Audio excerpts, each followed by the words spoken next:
Hello विद्यार्थी मित्रांनो, आज आपण 5th क्लासमधील प्रॉब्लेम सेट 17 त्यामध्ये आहे क्वेश्चन नंबर 5. आपल्याला तो काय करायचा आहे, रीड करायचा आहे किंवा सॉल्व करायचा आहे. तर क्वेश्चन आधी रीड करूया. Find two equivalent fraction for each of the following fraction. खाली दिलेल्या फ्रॅक्शनमध्ये तुम्हाला काय करायचं आहे, प्रत्येकी 2 इक्विव्हॅलेंट फ्रॅक्शन शोधायचे आहेत, फाइंड आउट करायचे आहेत. तर त्याच्यामध्ये फर्स्ट आहे 7/9. त्याचा काय करायचं आहे, आपल्याला इक्विव्हॅलेंट फ्रॅक्शन शोधायचा आहे. तर इक्विव्हॅलेंट फ्रॅक्शन शोधत असताना आपण न्यूमरेटर आणि डिनॉमिनेटरला कोणत्याही एकाच संख्येने मल्टिप्लाय करतो. याला 2 ने मल्टिप्लाय करूया. 7 × 2 14 अँड 9 × 2 18. हा तुमचा फर्स्ट फ्रॅक्शन झाला. आणि नेक्स्ट इज, याला काय करा, तुम्ही 3 ने मल्टिप्लाय करू शकता.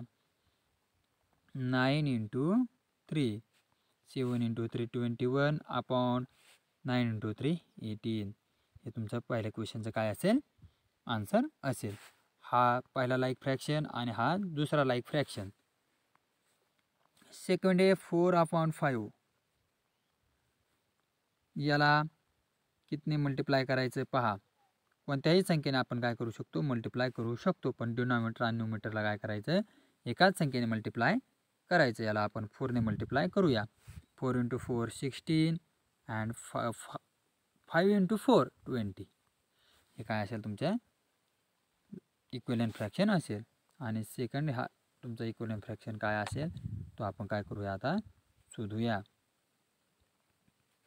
कोणत्या संख्येने मल्टिप्लाय करूया, 6 ने मल्टिप्लाय करूया. चला, 4 × 6 24 डिवाइड 5 × 6 30. हा तुमचा पहिला लाईक फ्रॅक्शन, इक्विव्हॅलेंट फ्रॅक्शन. आणि हा तुमचा काय झाला, दुसरा इक्विव्हॅलेंट फ्रॅक्शन तयार झालेला आहे. आता last one is 3/11 is equal to, याला कोणत्याही संख्येने एका मल्टिप्लाय करा. डिनॉमिनेटर आणि न्यूमरेटरला फक्त एकाच संख्येने मल्टिप्लाय करा, लक्षात असू द्या. याला आपण 2 ने मल्टिप्लाय करूया. 3 × 2 6 अँड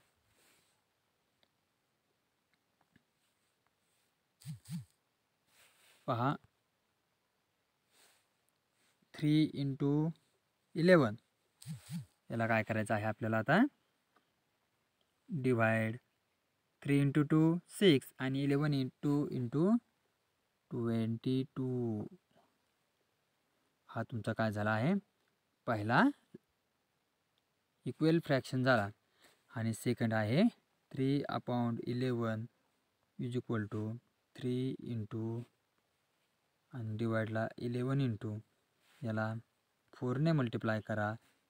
तुम्हाला काय येईल, इक्विव्हॅलेंट फ्रॅक्शन येईल. 3 × 4 12 डिवाइड 11 × 4 44. अशा प्रकारे तुमचे हे दोन काय झाले आहेत, हे एक आणि हा एक इक्विव्हॅलेंट फ्रॅक्शन झालेले आहेत. तुम्ही याच्यापेक्षाही जास्त इक्विव्हॅलेंट फ्रॅक्शन शोधू शकता. फक्त मल्टिप्लिकेशनमध्ये न्यूमरेटर आणि डिनॉमिनेटरला एकाच संख्येने मल्टिप्लाय करा आणि नंबर वेगवेगळे घेऊन तुम्ही एकापेक्षाही जास्त इक्विव्हॅलेंट फ्रॅक्शन काय करू शकता, तयार करू शकता.